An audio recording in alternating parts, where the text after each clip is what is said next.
Olá, esses são os Diálogos Luso-Atlânticos. Eu sou o Rui Badaró, estou com o João Massano e este é o nosso quinto episódio, onde nós vamos conversar um pouco com vocês sobre direito, política e atualidades. João, tudo bem contigo? Como está em Lisboa?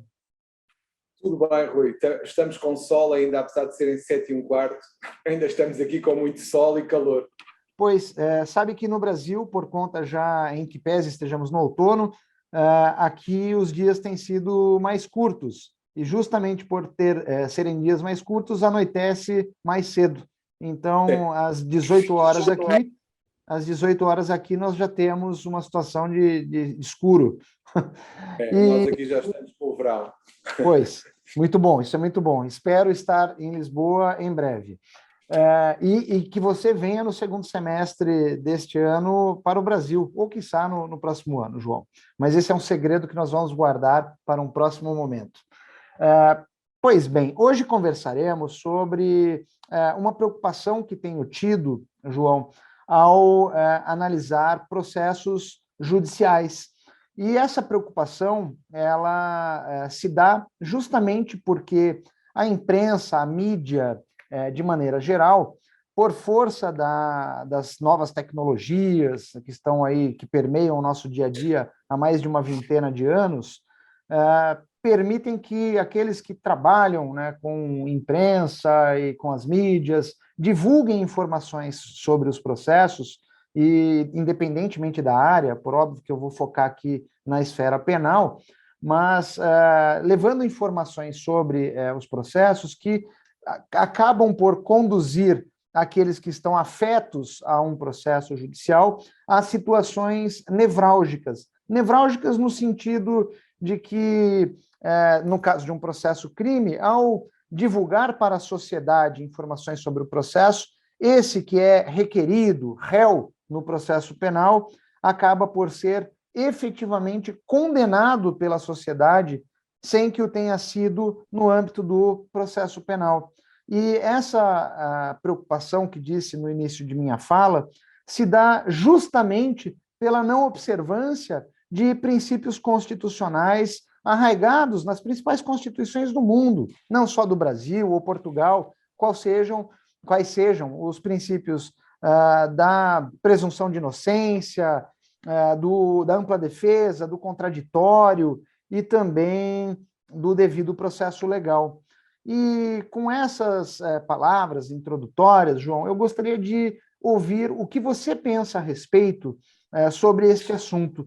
É um fenômeno mundial? Ocorre o mesmo em Portugal? Ou seja, pessoas que são requeridas em processos criminais, ao ter suas respectivas vidas e esses processos escancarados para toda a sociedade, leiga ou não, acabam por ser condenados antes que o sejam no processo, efetivamente?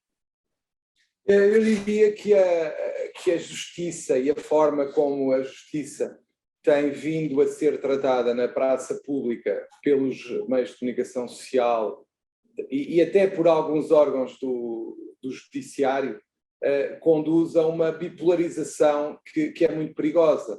Ou seja, o que nós notamos em Portugal é, apesar de, por exemplo, haver segredo de justiça durante a fase de inquérito, vai havendo a saída cirúrgica de informação da acusação, que no fundo contribui para criar um ambiente propício à condenação pública dos arguidos em Portugal. Isso nota-se perfeitamente, há meios de comunicação social que são conhecidos por esse tipo de relacionamentos. E o que é que se passa? Quando estas notícias saem, o intuito é claramente ter uma pré-condenação na praça pública. No fundo, temos uma fogueira pública que queima os arguidos antes da justiça fazer a sua apreciação. E o que se nota é que, muitas das vezes, quando as coisas vão saindo, uma vez que a defesa, por exemplo, ainda não tem acesso ao processo e não pode, até pelas limitações estatutárias que os advogados têm, não se pode defender e deixar sair com a mesma latitude, até porque não conhece o processo com a mesma latitude que a acusação, a única versão que circula dos factos no início é a versão que é veiculada pela acusação. E, portanto, é muito fácil, ouvindo só uma versão dos factos, ainda por cima nós sabemos que as pessoas tendem a acreditar que aquilo é a verdade, porque vai saindo aos poucos uma versão. Quando há o atuar da justiça, o julgamento em tribunal, já a pessoa foi condenada na praça pública. E o que nós notamos aqui, que de certeza também deve acontecer aí, é, mesmo que a pessoa seja considerada inocente, ou pelo menos não seja condenada em tribunal, o que nós notamos é que quando chega a essa decisão,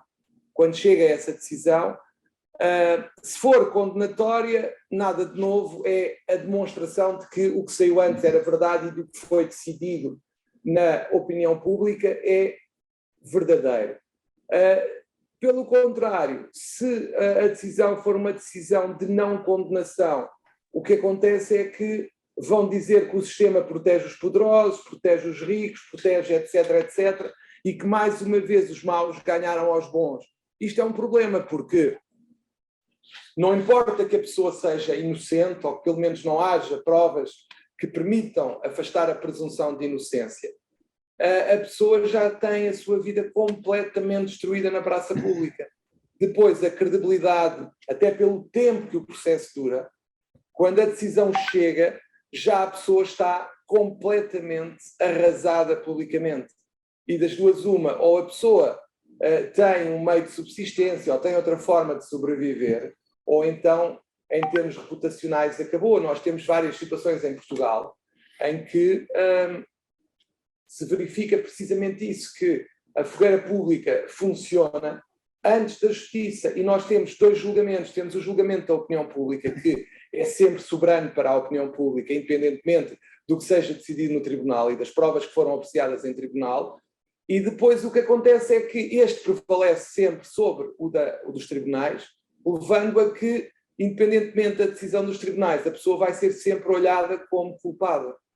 E isto é a destruição da vida dessa pessoa, ou pode ser a destruição da vida dessa pessoa, pode ter danos reputacionais se a pessoa tiver empresas, já não conseguirá, em princípio, continuar a mantê-las viáveis, e isto é muito grave para o evoluir futuro dessa pessoa. De facto, o que nós temos assistido é que acusados e acusadores, ao fim e ao cabo, têm uma vida destruída na fogueira pública da comunicação social e das redes, sem que ninguém se preocupe realmente com a verdade dos factos.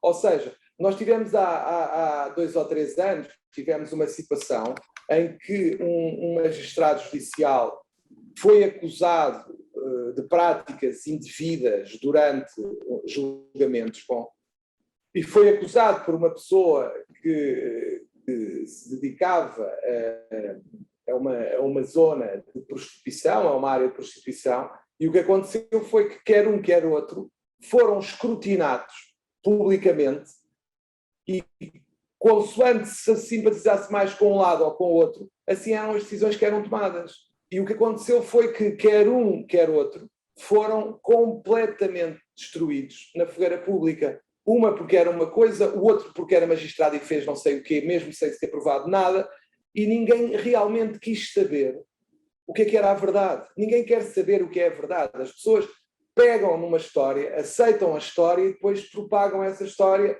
até ficarem cansadas de falar dela, mas entretanto as pessoas que foram envolvidas já estão completamente queimadas na praça pública. No fundo, nós acabamos por estar mais preocupados e mais maniatados por uma polarização social entre o bem e o mal, e o bem é aquele que nós escolhemos, obviamente, e o mal será quem nós queremos ou não gostamos, e por isso tomamos uma posição contra essa pessoa ou contra essa facção. Logo, o que acontece é que ninguém quer mesmo saber o que é a verdade. As pessoas preocupam-se mais com a espuma social, com o que é mais interessante para difundir, do que em descobrir o que é a verdade. E a justiça, no fundo, quando chega, já chega tarde, já não consegue repor a verdade, já não consegue libertar daquele ónus quem foi queimado em praça pública, e de facto essa pessoa fica completamente queimada. Nós tivemos uma ministra da Saúde que também teve a mesma questão, que também foi completamente enxovalhada em praça pública, e isto é um problema, porque os julgamentos não se podem fazer na praça pública, porque não há o contraditório, não há o assegurar da descoberta da verdade, como tem que haver num tribunal. E por isso é importante quem divulga a informação ter o cuidado de não prejudicar, porque estamos a falar de pessoas que são condenadas antes do julgamento e que têm família, têm mulher, têm filhos, têm pais, têm avós, têm amigos, mas o que acontece é que ninguém quer saber realmente o que essa pessoa vai sofrer por ser injustamente acusada, por ser queimada na praça pública. Isto vem no fundo ao encontro do que já falámos, que é o individualismo e a forma como as pessoas não se preocupam com os outros conduz a que, desde que não seja eu, porque se for eu aí já é um problema gravíssimo, agora, se forem os outros e enquanto forem os outros, tudo bem, eu próprio ando aqui a bater palmas, todo satisfeito, porque de facto é como se estivéssemos numa plateia de um qualquer coliseu romano a assistir a alguém a ser comido pelos leões e ainda batemos palmas. João, olha que coisa interessante, me perdoe o à parte em tua fala, mas eu tenho a nítida impressão que estamos a viver em um mundo distópico e que não saiu da Idade Média. Na Idade Média, onde ocorriam aqueles julgamentos em praça pública, onde a sociedade se reunia em praça pública gritando queimem, queimem, matem, crucifiquem, e aí por diante. E nessa perspectiva, não há qualquer possibilidade de um julgamento idôneo, não há qualquer possibilidade de respeito a princípios que nos conduzam efetivamente à dignidade da pessoa humana. E neste momento em que nós temos um mundo totalmente conectado, parece-me que pouco evoluímos no sentido do senso coletivo, do respeito ao próximo, e eu sei que esse assunto foge um tanto do jurídico e tangencia aí as ciências sociais e outros, a questão até psicológica, mas a falta de senso coletivo, de respeito ao próximo, de respeito ao princípio da alteridade ao outro, nos conduz a uma situação dessas, onde a sociedade se preocupa muito mais com as espumas sociais, com as frivolidades superficiais da situação que outro enfrenta, e quer muito mais algo novelesco, com condenações e que sirvam para alimentar a imprensa, do que efetivamente a solução pautada na verdade dos fatos. Me parece que é esta a situação, e nós, enquanto advogados, enquanto profissionais do direito, devemos sim nos esforçar para diuturnamente lutarmos contra essa situação e fazer com que todos, sejam profissionais do direito ou não, respeitem o princípio da dignidade da pessoa humana, o princípio da presunção de inocência, da ampla defesa, do contraditório e outros princípios afetos aí ao bom processo, em que pese a duração dos processos, não transcorram na mesma velocidade que essas situações sejam apresentadas à sociedade. Eu diria, para concluir só a tua fala, que, ao fim e ao cabo, nós não evoluímos muito assim em relação aos romanos. A questão é que os leões, neste caso, foram substituídos pela comunicação social e pelas redes, porque, na prática, nós temos um espaço mediático que funciona como coliseu e quem cai lá no meio é devorado por esta voragem toda que precisa de ter vítimas, pessoas que, no fundo, nos façam esquecer as nossas vidas e que nos entretenham com as suas, perdoa-me, desgraças. E é isso que se passa. É exatamente isso, João, exatamente isso. João, considerações finais desses nossos diálogos luso-atlânticos. O que gostaria de trazer de informações para que aqueles que nos acompanham sintam vontade de continuar a nos acompanhar?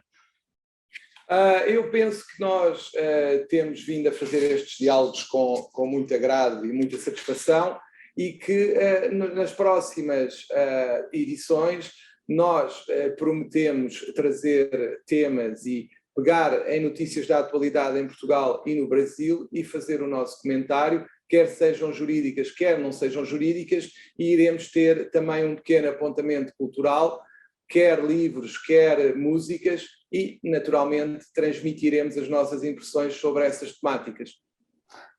Muitíssimo obrigado, João. Grata satisfação estar contigo, ainda que virtualmente, neste Diálogos Luso-Atlânticos. E fica o convite, acompanhem-nos e participem dos Diálogos Luso-Atlânticos. Obrigado, João. Um grande abraço a todos. Obrigado, um abraço.